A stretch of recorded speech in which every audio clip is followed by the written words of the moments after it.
Buksan. January 28. Dito kami sa Guwao. Katapos lang magpawasing ng to 11 o si Migo Joy.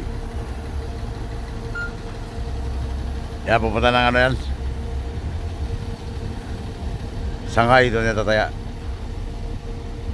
January 28, 26. Ayan yung dahil si Brago yan, may dala yan. Nagdala ng ano dito pa sa estudyante sa Guwa. Dito naman tayo maiwan kasi dito tayo tataya sa Guwa. Yun naman, pupunta sa Shanghai, doon tataya yan mamaya. Kung sila tayong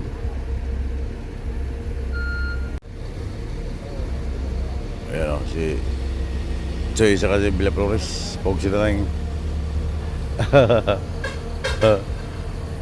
shout out Pico Bugset sa letter Q 211 Q pala.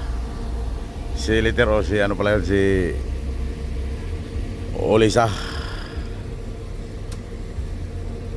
Yan, ilipat natin yan doon sa kabila. Kaya maputik dyan o, pagkikaya sa estribo. Ilipat natin doon sa pisto doon sa tabi ng ano, tabi ng L3.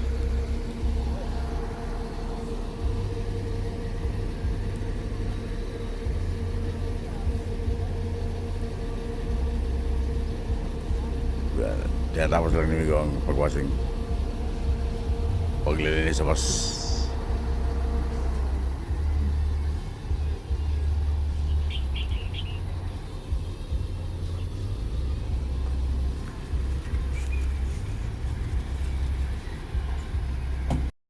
Biyahe lang ng biyahe, may kabuksit.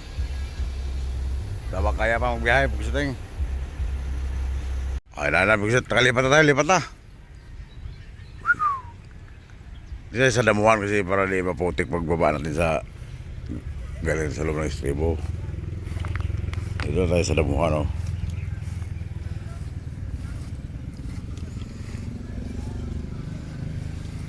Dahil si Migore mo no.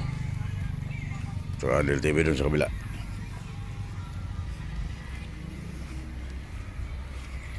Yan. Diyan tayo paparada.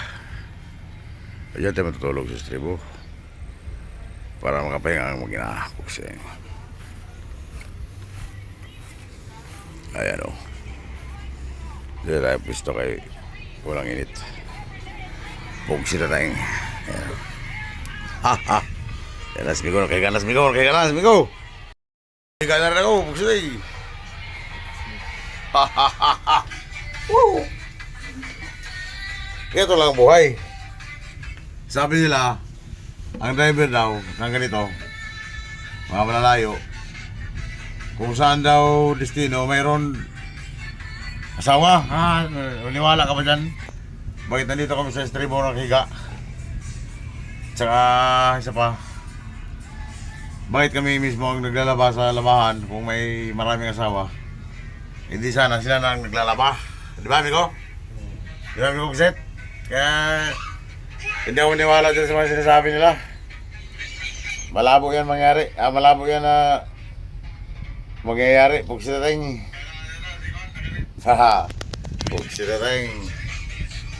Kaya nakikita niyo naman kung may asawa dito, hindi na tayo maglalaba, hindi na tayo maghiga dito sa estribo, hindi na tayo matulog sa bus.